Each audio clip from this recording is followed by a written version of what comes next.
त्यावेळेस दावीद राजा असा नाचला, त्याची बायको म्हणायला लागली तू राजा आहेस आणि तुला असं नाचणं शोभतं का?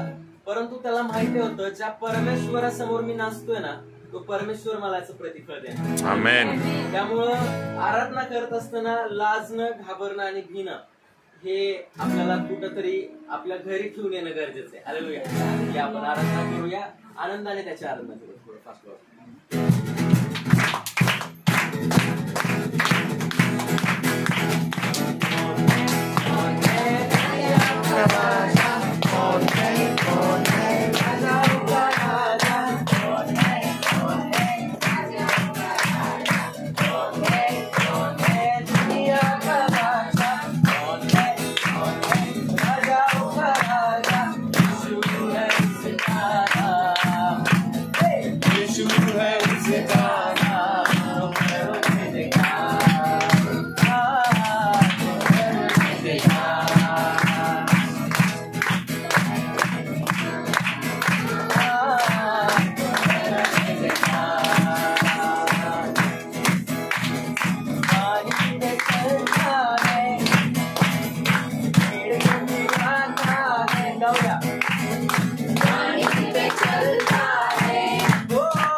Yeshua